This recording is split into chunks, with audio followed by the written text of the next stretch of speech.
Bonjour à tout le monde. Aujourd'hui, c'est le 5 janvier de 2026. Il ne faut pas se tromper. Et puis, les années passent, ça passe rapidement, et les journées aussi. Finalement, c'est une journée d'hiver. Ça se peut qu'on va avoir un peu de neige. Et finalement, c'est pas si grave que ça. On sait que quand on est en janvier, une fois janvier terminé, ben, on est en février, d'accord, tout le monde le sait. Mais finalement, rendu à la mi-février, quand on arrive, vous savez, quand il y a la fête des amoureux, et puis tout ça, finalement, ça veut dire quoi? Ça veut dire que le soleil est élevé, est haut, il est chaud, et donc ce n'est plus encore l'hiver. L'hiver tire à la fin, c'est ça que ça veut dire. Et puis voilà. Il me faut dire tout ça, de quoi on va parler aujourd'hui. D'abord, on devrait parler des marchés. Les marchés vont très bien, tout est à la hausse, et tout va bien. L'exploit de M. Trump avec le monsieur du Venezuela, apparemment, aide les marchés à monter. Ce serait analysé pourquoi, mais finalement, ce Venezuela, chose que j'ignorais, a les plus grands inventaires de pétrole au monde, plus que l'Arabie Saoudite. Donc, on va voir qu'est-ce que ça va donner tout ça. Finalement, c'est intéressant à suivre, et puis c'est tout.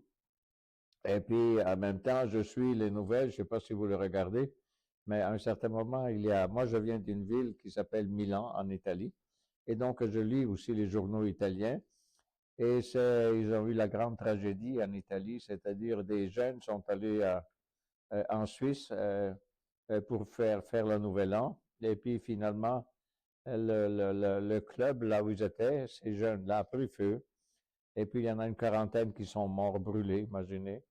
Et puis, il y en a une centaine qui sont blessés, mais beaucoup, là, brûlés, tout ça. Et donc, ça sortait cette affaire-là finalement, c'était vraiment très grave. La question, naturellement, moi, je lisais les commentaires italiens, mais les commentaires italiens, ils disent rien. Mais les commentaires américains, des journaux américains, ils disaient, comment ça se fait que des jeunes de 16 ans, on leur permet d'aller dans des endroits où ils peuvent boire de l'alcool et puis tout ça, alors qu'ici, c'est pas permis, ces choses-là. Enfin, c'était comme des jeunes qui venaient d'Europe, je veux dire d'Italie par exemple, ou qui venaient de la France ou de l'Allemagne, enfin des pays autour de la Suisse, et ils allaient en Suisse fêter. Et puis, mais finalement, ce local-là était mal fait, apparemment, et je ne sais pas, on aurait dit qu'on ne l'avait pas surveillé s'il était bon ou non. Finalement, il a pris feu. Et puis, en prenant feu, ben, ça a créé vraiment un vrai désastre, très grave. Des familles ont perdu leur enfance. Enfin, c'est toute une tragédie. Voilà. Une fois dit tout ça, de quoi on va parler aujourd'hui? On va parler comme premier de l'année, là, comme sujet, c'est le chômage technologique. Donc, c'est facile c'est juste par intuition, on comprend tout de suite qu'est-ce que c'est. Le chômage technologique. Donc, c'est l'impact des technologies sur l'emploi. Par exemple, je peux vous dire, ça veut dire quoi ça? Par exemple, moi, quand mes premières études que j'ai faites étaient en chimie. Mes parents étaient convaincus que la chimie, c'était l'avenir. Je crois qu'ils n'avaient pas vraiment saisi que c'était pas tout à fait ça, mais quand même. Et donc, j'ai été forcé, en quelque sorte, à étudier chimie. Et je me souviens, à l'époque, on nous donnait, dans les années d'analyse, quand on faisait l'analyse, on nous donnait, par exemple, un mélange, et puis il fallait analyser le mélange et voir s'il y avait, mettons, du cuivre, s'il y avait, je sais pas, l'arsenic, s'il y avait, enfin, des métaux quelconques ou des produits quelconques. Il fallait analyser ça. Ça prenait du temps pour faire ça. Ça prenait, parfois, ça prenait une journée entière. Donc, ils mettaient 6, 7, 8 éléments différents mélangés et on nous donnait un flacon de poudre de ça et puis il fallait analyser ça avec. Donc, l'analyse était longue. Pourquoi? Parce que pour chaque métal, pour chaque métalloïde, finalement, qu'il y avait là, dans l'échantillon, il y avait des analyses à faire. Et ensuite, des analyses avec d'autres produits, et ensuite, l'analyse de l'analyse. En fait, c'était long. Euh, Qu'est-ce que c'est la révolution, je veux dire, le chômage technologique? C'est qu'à l'époque, pour faire une analyse comme je vous dis, ça prenait une journée. Peu de temps après que moi j'étais diplômé en chimie et tout ça, quelqu'un a inventé une machine dans laquelle finalement on met l'échantillon dans la machine et il nous dit tout de suite finalement c'est quoi la composition qu'il y a là-dedans. Donc c'est ça. Le chômage technologique, c'était ça. Ça prenait une journée pour faire toute une analyse des métaux et non métaux qu'il y avait dans l'échantillon. Mais peu de temps après, une machine électronique, je ne sais pas quoi, ou juste qu'est-ce que c'était, on mettait un flacon là-dedans avec un peu une solution, quelque chose, et puis il disait tout de suite qu'est-ce que c'était, le contenu et les quantités aussi, les pourcentages, imaginez. Donc ça crée quoi? Une sorte de chômage technologique. Si un laboratoire avait besoin de quelqu'un pour faire une analyse, elle lui prenait toute la journée avant l'appareil. Avec cet appareil-là, ben, finalement, il faisait ça en 2 minutes. Et donc, voilà. Donc, c'est quoi le chômage technologique? C'est le chômage technologique apparaît lorsque les machines ou le logiciel remplacent certaines tâches auparavant réalisées par les humains. C'était l'exemple que je vous disais en chimie. Pourquoi cela arrive? Cela s'arrive parce que les technologies permettent de produire plus vite avec moins de travail humain et les entreprises cherchent à réduire les coûts. Donc, c'était vraiment le cas de notre analyse ou de mon analyse des métaux et non-métaux qu'il y avait dans les échantillons faits par la machine. Donc, des exemples du quotidien, à part celui que je vous ai donné. Regardez les caisses automatiques au supermarché.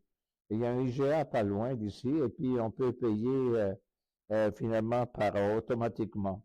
C'est-à-dire, je mets mes échantillons, ce que j'ai acheté, et puis la machine calcule combien, et finalement, il me donne la facture à la fin. Il n'y a personne qui m'aide à faire ça, je le fais moi-même. Et donc, c'est les caisses automatiques au supermarché. Ou encore, les applications de réservation sans argent. Sans agent, pardon, sans agent. C'est-à-dire, je réserve, mettons, un hôtel à quelque part, mais tout simplement, je le fais en ligne. Ou encore, je réserve une place à l'Opéra de Montréal, et puis s'il y a une place. Et puis finalement, c'est ça. Tout à fait ça est fait par des machines. Et à présent, en plus, c'est qui devient très populaire en quelque sorte, c'est l'application de l'intelligence artificielle pour rédiger et analyser. Entre autres, le document que j'ai entre les mains, que vous avez, finalement, il vient de l'intelligence artificielle. Donc, c'est tout un monde qui change grâce à ça. Et grâce à ça, ou grâce ou non, je ne sais pas, on va voir qu'est-ce que ça va donner au bout de la ligne. Bon, est-ce que c'est nouveau le fait d'avoir du chômage technologique? Non. Les métiers du passé ont disparu. Par exemple, les forgerons, les dactylos. Moi, je me souviens, quand j'étais très jeune, il y avait des femmes qui apprenaient à faire la dactylo. C'est-à-dire, elles savaient écrire à la machine. Et puis, alors que moi, j'utilise encore aujourd'hui 2 doigts, elles faisaient tout ça avec 10 doigts. Donc, c'était la dactylo. Aujourd'hui, on n'en a plus besoin. Et finalement, proprement dit, on a finalement les ordinateurs et puis tout ça. Mais naturellement, quand on dit que donc, est-ce que c'est nouveau ce chômage technologique? Non. Mais il faut dire aussi qu'il y a des métiers qui sont disparus, mais en même temps, il y en a des nouveaux qui sont apparus.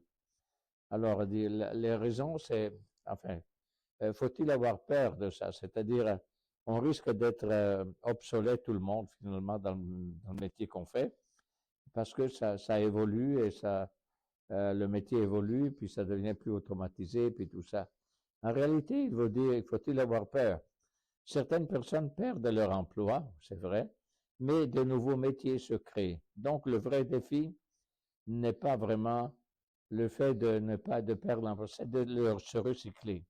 C'est-à-dire, le vrai défi est la transition. La transition signifie que on doit toujours étudier, finalement, au bout de la ligne pour se mettre au courant. Quel nouveau métier, par exemple? Développeur et technicien. Métier lié aux données de l'intelligence artificielle. Formateur et métier de la transition. Et voilà, que peut faire l'individu? Se former tout au long de la vie. Ça, aujourd'hui, c'est comme ça. Euh, Moi, j'enseigne à l'université, je vois mes étudiants qui vont sortir, mettons, cette année, avec une maîtrise en finance appliquée. Naturellement, ils sont convaincus, ou ils croient, que finalement, c'est fait, là, ils ont le succès, là, ça se peut, oui, j'espère pour eux. Mais ça reste à que s'ils ne travaillent pas, s'ils n'ont pas un emploi dans lequel on utilise ce qu'ils ont appris, finalement, 3 ans plus tard, leur connaissance est obsolète, est dépassée parce que de nouvelles choses sont arrivées. Alors, donc, il faut s'adapter au changement. C'est juste ça. Donc, il faut accepter que tout ce qu'on a comme métier peut évoluer à tel point qu'on a toujours besoin d'apprendre et de se mettre à jour. Donc, euh, excusez, que peut faire l'État dans ce cas? Parce que, naturellement, le problème, c'est que ça peut créer du chômage, le vrai, là. Donc, que peut faire l'État pour ça? Donc, investir dans l'éducation, c'est-à-dire ceux qui doivent apprendre, par exemple, à utiliser, je ne sais pas, Excel ou utiliser, je ne sais pas, Word, enfin des logiciels, eh bien, ça se peut qu'il y a des programmes dans lesquels, finalement, l'État aide finalement, à financer cet apprentissage. Donc, investir dans l'éducation, soutenir la reconversion professionnelle. Donc, ça a aidé les gens à se reconvertir à des nouvelles cultures, à des nouveaux apprentissages et adapter la protection sociale là-dedans, naturellement. Finalement, quel est le message clé dans tout ça? C'est que la technologie supprime certains emplois, mais elle en crée d'autres. Et donc, l'adaptation est la clé. L'adaptation, ça veut dire toute notre vie, on est pris pour continuer à apprendre. Et ça suffit jamais ce qu'on a appris parce que on pense que c'est fait. Non, c'est pas vrai parce qu'il y a autre chose qui s'en vient, puis, et puis qui rend obsolète ce que nous, on avait appris. Et voilà.